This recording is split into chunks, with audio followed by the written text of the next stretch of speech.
plus minus connection 2. In this video, we're going to be exploring how to convert a subtraction problem into an equivalent addition problem. And the secret, it turns out, is instead of just subtracting like we normally do, we're going to be subtracting from 0, because subtracting from 0 gives us all the tiles that we're going to need. Before we get started, let's go and do a quick review of subtracting integers. Here we have a 0 pair. Notice that when I take away a yellow, when I take away a positive, a red chip is left behind. The opposite color is left behind. Similarly, when from a 0 pair, if I take away the red chip, notice that the opposite color is left behind. So whenever I subtract, I'm leaving behind the opposite color. So keep that in mind as we explore these next couple of problems. Problem 1. Here we have 6 minus 3. What does this mean in terms of our chips? Well, this is telling us that I'm starting off with 6 positive, 6 yellow chips, and I want to take away 3 yellow chips. Now here, instead of taking the 3 away from what we're starting with, we're going to take 3 from 0, and that's going to help us rewrite this problem. So 6, take away 3 yellows. Let's drag these 3 yellows, and notice that when I take these away, the opposite color is left behind. When I take away 3 positives from 0, we have 3 negatives left behind. So that helps me rewrite this problem as an equivalent addition problem. I can rewrite this as 6 and 6 plus 3 reds, 3 negatives. And now that I've rewritten it, I can go ahead and solve it. 6 plus negative 3, I can cancel out each of these pluses and negatives. I see that I have 3 yellow chips left behind. Taking a look at problem 2, here we have negative 8 minus 7.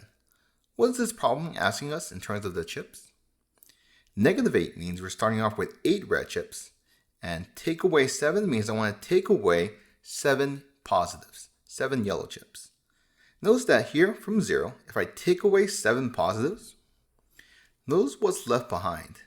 I have 7 red chips left behind after I did minus 7. So taking away 7, it's like leaving behind negative 7. So I can rewrite this as an equivalent addition problem. Negative 8 plus negative 7. Notice that when I do minus 7, it's like having minus 7 left behind. Minus 7 is like minus 7. So now let's go ahead and combine. I have 8 negatives and 7 more negatives. Combining those together, I get negative 15. Taking a look at problem 3, here I have 9 minus negative 2. What is this problem asking in terms of the chips? Here we're starting off with 9 positives. I want to take away 2 negatives. Here, looking at 0, notice that when I take away 2 reds, see what color is left behind? When I take away a negative, the opposite color, 2 positives, is left behind. So when I take away 2 negatives, it's the same as leaving behind 2 positives. So I can rewrite this as 9 plus 2. Right, now that I have 9 plus 2, if I add them up, I get 11 yellow chips. Finally, taking a look at our last problem, we have negative 5 minus negative 4. What is this problem asking us?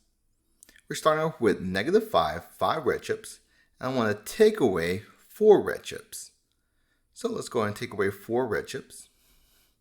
Notice that when I pull these 4 away, the opposite color is left behind. So whatever I subtract, I'm going to leave behind the opposite. So this becomes negative 5 plus 4.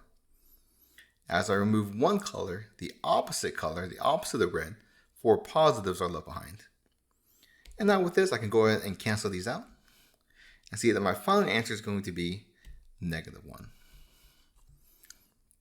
So to sum things up, taking away is the same as adding in the opposite. When I take away one color, the opposite color is going to be left behind. And that's going to be helpful for rewriting some subtraction problems.